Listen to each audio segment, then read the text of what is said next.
ታዋቂው አርቲስት እና ደግሞ በዩቲዩብም የምትታወቀው ገነት ላይ የኢትዮጵያ አብያተ ክርስቲያናት ካውንስል ክስ መስርቻለሁ ብለዋል። ታዋቂ ፓስተር ነው የሚገርምሽ ነገር ፓስተር።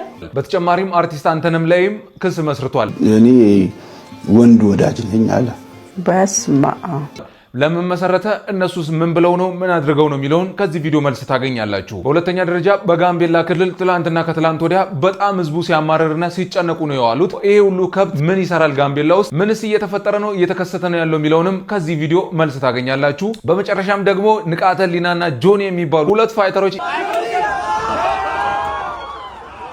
ኢትዮጵያ ውስጥ ለመጀመሪያ ጊዜ የኤምኤምኤ ፋይት ሊያደርጉ ነው። እሱስ ምንድን የተከሰተው የሚለውንም ከዚህ ቪዲዮ መልስ ታገኛላችሁ። ሰላም ውድ የአሞና ቲዩብ ተከታታዮቻችን፣ አስተማሪ ታሪኮችን፣ ጠቃሚ መልእክቶችና በሳምንት ውስጥ የተከሰቱ አበይት ጉዳዮችን ማግኘት ከፈለጋችሁ ትክክለኛ ቦታ ነው የመጣችሁት። ስለዚህ ይህን ቪዲዮ ላይክ እና ሼር በማድረግ ጀምሩ።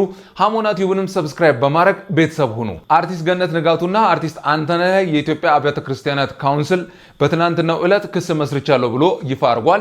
በማህበራዊ ሚዲያ እንግዲህ በጣም ሲሰራጭ ነበር፣ ስለነሱ በጣም ሲወራ ነበረ። ምን አድርገው ነው ካላችሁ ደግሞ አርቲስት ገነትና የራሷ ዩቲዩብ ቻናል እንዳላት ታውቃላችሁ። ሪያሊቲ ሾው ታሳይ ነበረ እስከሆነ ጊዜ ድረስ። በተጨማሪም ደግሞ ሳይድ ላይ ደግሞ እንደ ፖድካስት አይነት ሰዎችን አቅርባ ኢንተርቪውም ለማድረግ ትሞክራለች። አሁን ላይ እንደ በፊቱ እንደ ድሮ አንድ ቻናል የሆነ ለምሳሌ የኢንተርቪው ቻናል ከሆነ የፖድካስት ቻናል ከሆነ ፖድካስት፣ ሪያሊቲ ሾው የሚቀርብበት ከሆነ ሪያሊቲ ሾው፣ የተለያዩ ብቻ ዘርፍ ያለው የዩቲዩብ ቻናሎችን ነበር እናገኝ የነበረው። አሁን ግን ሁሉንም ነገር በቃ ዝም ብሎ እየወጣ መስራት ጀምሯል እና እነሱም ከሚሰሩት ነገሮች አንደኛው የተለያዩ ሰዎችን እያመጣች ኢንተርቪው ታደርጋለች እና በዚህ ባደረገችው ወቅት አርቲስት አንተነህና እሷ ያደረጉት ንግግር መሀል የተደረገ አንድ ንግግር የአብያተ ክርስቲያናት እምነት ተከታዮችን እንዲቆጡ አድርጓል። ያም የተከሰተበት ምክንያት ምንድነው? አርቲስት አንተነህ ሲያወራ ከነበረባቸው ጉዳዮች መካከል በጣም ተቸግሮ እንደነበረና በተቸገረባቸውም ነገሮች መካከል ደግሞ ብዙ ሰዎች እሱን እየመጡ ወደ ተለያየ ዓለም ሊወስዱት የሞከሩ እንዳሉና ወይም ደግሞ ይሄ የተመሳሳይ ጾታ ግንኙነት ያላቸው ሰዎች ከኛ ጋር እንደዛ አርግና እኛ ገንዘብ እንሰጣለን የሚሉ ሰዎች በጣም ብዙ እንደነበሩ፣ የሴክስ ፊልም ወይም ፖርኖግራፊ ቪዲዮ እንዲሰራና ገንዘብ እንዲከፈለው ሊያደርጉ ብዙ የጠየቁ ሰዎች እንዳሉና እሱም እምቢ እንዳለ አይነት ጥያቄዎችን ብዙ አቅርቧል። ከዛም በተጨማሪ ደግሞ መሀል ላይ ሲያወራ ግጭት ያስፈጠረውን አንድ ንግግር ተናገረ። አንድ ፓስተር በዚህ ጉዳይ በጣም ሲጎተጉተኝ ነበረ፣ በጣም ይሄን ጉዳይ እንድናወራ በዚህ ጉዳይ ሲጎተጉተኝ ነበረ ብሎ ግልጽ ሳያደርግ ተናግሯል። በመጀመሪያ እኔ የኔን ንግግር ከማመናችሁ በፊት እስቲ እሱ የተናገረውን ሰምተን እንመለስ። ታዋቂ ፓስተር ነው የሚገርምሽ ነገር ፓስተር። አዎ ስለ ፍቅር ህይወቴ ጠየቀኝ። አይ እንደዚህ ነበረኝ እና ተለያየን፣ አመለጣታ ምናምን ነገር። አይ አሁን ሳላስከም አይ አሁን እንኳን ስለ ፍቅር ሁኔታ ማስብበት ሁኔታ አይደለም። ሌላ አይነት ነገር ስሞክረህ ታውቃለህ ማለት አልኩት። ቆይ መልሼ ልደውልልህ ዘጋው። ሌላ አይነት ሲል እኔ በቃ ግራ ገባኝ። ከዚህ የተለየ ምን አለከ? አዎና በቃ እንደዚህ ያወራ የሆነ ሰዓት ምን ነገር አለ። እሺ እኔ ወንድ ወዳጅ ነኝ አለ። በስማ እና አንተንም እኔ ወድጄህ ነው በጣም አፍቅሬህ ነው እና ምናምን አለኝ። በኢየሱስ ስም ነው ያልኩት፣ እየሰማኝ ማለት ነው። ምን ሆነ ነው አንተ? እንግዲህ እንዳደመጣችሁት ነው ይህን ይመስላል የተናገሩት ንግግር። ታዲያ በዚህ መሃል እንደዚህ ማለቱ ነው አብያተ ክርስቲያናት ህብረት አማኞችንም ካውንስሉንም እንዲቆጡ ያደረገው። ለምን ተቆጡ? ምን አደረገ ካላችሁም ደግሞ ሆኖበትም ሊሆን ይችላል ብላችሁም ከሆነ ደግሞ ይህ ሰው በስም አልጠቀሰም። እንትና የሚባል እንትን የሚባል ቤተክርስቲያን አገልጋይ እንትን የሚባል ቦታ ላይ የሚሰጥ ወይም ደግሞ ያለበትን ከተማ ምንም አይነት አድራሻ ምንም አይነት ማስረጃ በሌለበት ቦታ ዝም ብሎ ነው ፓስተር ብሎ ስም ያነሳው። ስለዚህ ይህ ደግሞ ስም ማጥፋት ዘመቻ ነው በሚል ነው። ተፈጽሞበትም ከሆነ መጥቶ ይናገር። እንዲህ አይነት ነገር ተፈጽሞበት ተደርጎበትም ከሆነ ይህን ሰው ያጋልጥ። ሆኖ ሊሆን ይችላል ያጋልጥ። አለበለዚያ ግን የካውንስል የአብያተ ክርስቲያናትን ህብረት ስም የማጥፋት ዘመቻ ስለሆነ ክስ መስርቻለሁ ብሎ የአብያተ ክርስቲያናት ካውንስል ጥያቄ አቅርበዋል። እንዲህ እሱ ደግሞ ከማለቱም በኋላ ደግሞ ይህ የሚዲያ ዘመቻ ሲከፈትና ሲጀመር ደግሞ ወጥቶ እኔ የተናገርኩት ሌላ ነገር ልል ፈልጌ ነው እንደዛ ያልኩት፣ ስህተት ሰርቻለሁ ይቅርታም የሚል ቪዲዮ ሰርቷል። ግን ደግሞ ያ የይቅርታ ንግግር ነገሩን ይሽረዋል ማለት አይደለም። አንዳንዴ የሚዲያን ፍጆታ ለማግኘት ወይም ደግሞ ይሄ የተለያዩ አይነት እይታን ለማግኘት ቪው ለማግኘት ሲባል አንዳንድ ኢሹዎችን ሴንሲቲቭ የሃይማኖት ኢሹዎችን በማንሳት ገንዘብ ለመስራት የሚሞከር ጥረት ጥሩ አይደለም። እነሱም ደግሞ እንደዛ ያደረጉ ነው የሚመስለው በዛ ፖድካስታቸው። ምክንያቱም ከ8 ወር በፊትም አቅርበው ነበረ ገነት እዚህ ፖድካስት ላይ እና ስለተቸገረበት ምናምን ነገር ነው ያወራው። አሁንም መልሳ ደግሞ አቀረበችውና እንደዛ አደረገችው። አንደኛ በገነት በኩል ማየው ችግር ምንድነው? ከዚህ በፊትም በነፃነት ወርቅነህ ህልፈተ ሞት ምክንያት በጣም ስሟ እንደጠፋ ታውቃላችሁ። ያደረገችው ድርጊት ይታወቃል። ምንድነው የሆነው? ምን ሆኖ ነው ዳሬ? በእግዚአብሔር ምን ሆኖ ነው? ጉበት ፊቱ ያስታውቅ ነበር በጣም ማለት።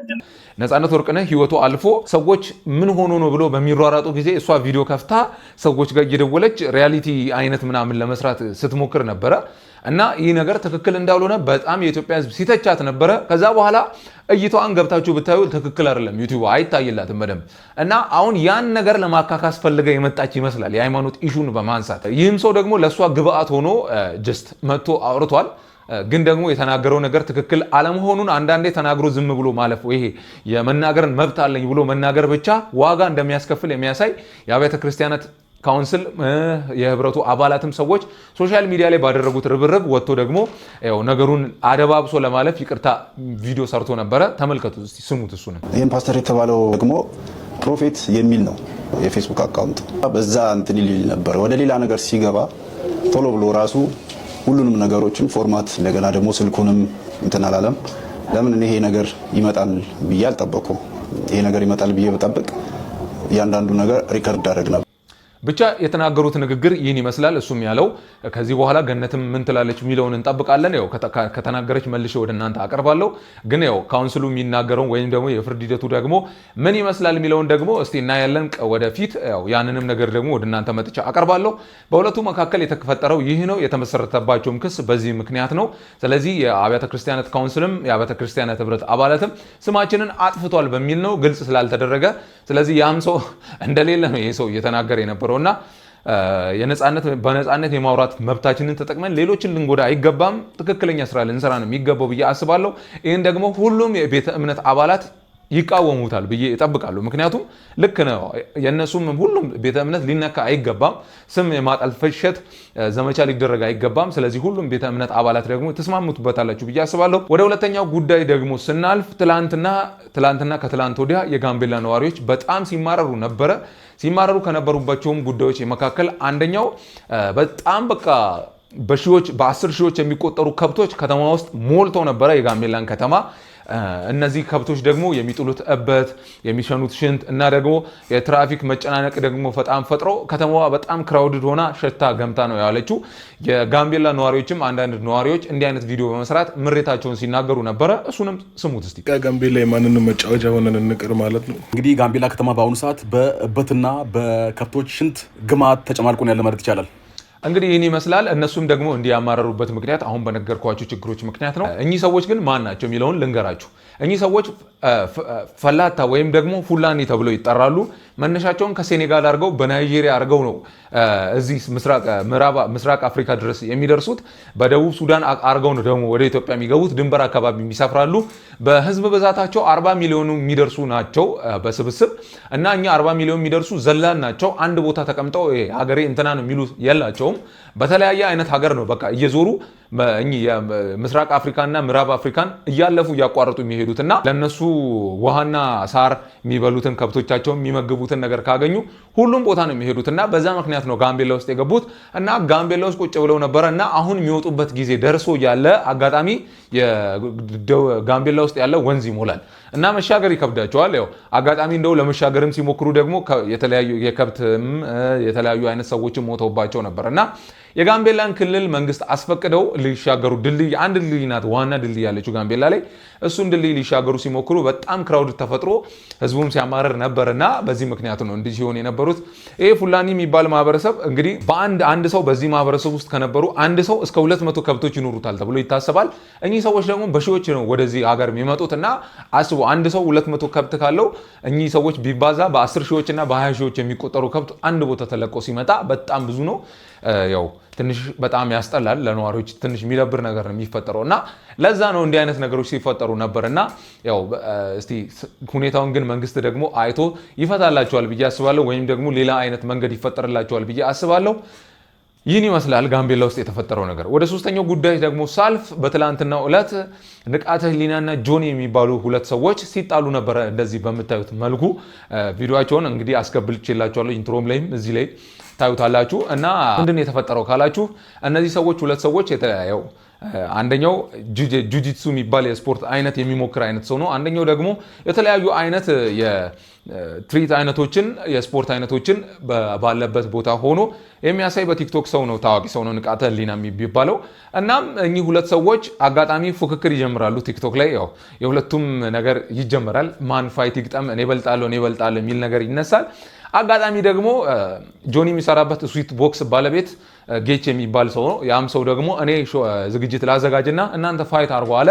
የኤምኤምኤ ፋይት እንዲደረግ ተወስኖ ነበር እና አሁን ሊደረግ የዛ ቅድመ ጋዜጣዊ መግለጫ ላይ ነው ይሄ ነገር የተከሰተው። ያው ማታቁ ሰዎች ስለ ስፖርት ማታቁ ሰዎች እንዲህ አይነት ነገሮች የተለመዱ ናቸው። ያው መጥፎ እንዳይመስላችሁ እንዲህ ማድረጋቸው እንዴት በእኛ ሀገር አያምርም ስፖርት እንደዚህ ምናምን የምትሉ ሰዎችን ስላየው ነው እና ይሄ የተለመደ ነው። በውጭዎችም ዓለም ላይ የሚደረግ ነገር ነው እና ያው እንግዲህ እንደው እነሱ የቲክቶክን ቫይብ ለማምጣት የተለያየ አይነት ትኩረት ሳቢ ነገሮችን ለማድረግ ነው ያን ነገር ያደረጉት። ግን ጆኒ በእንቁላል በቦክስ ከመተው በኋላ በቃ ሪል የሆነ ግጭት ነው የተፈጠረው በዛን ሰዓት እና ያው ፕሮቲን አታክ እየተባለም ደግሞ እየተወራ ይገኛል። እንግዲህ ፋይቱ አፕሪል 25 ይደረጋል ተብሎ ይጠበቃል። እስቲ ማን ያሸንፋል ምን ይደረጋል የሚለውም እየተጠበቀ ይገኛል። እስቲ እሱንም ደግሞ ወደ እናንተ ማቅረብ ይሆናል። ለዛሬ የነበረን ፕሮግራም ይህን ይመስል ነበረ። በቀጣይ ጊዜ እስክንገናኝ ድረስ በደህና ቆዩልኝ። ሀሳብ አስተያየት ካላችሁ ኮመንት ላይ ብታጋሩኝ እኔ መልሼ ወደ እናንተ አቀርባለሁ፣ አስተካክላለሁ፣ እንደምታፈልጉት አድርጌ ማቅረብ እችላለሁ። ስለዚህ ሃሞና ቲዩብን እየተከታተላችሁ ቻናሉን ሼር እያደረጋችሁ ሃሞና ሰብስክራይብ እያደረጋችሁ ተከታተሉኝ። በቀጣይ ጊዜ እስክንገናኝ በደህና ቆዩ። በብልሃት እንኖር።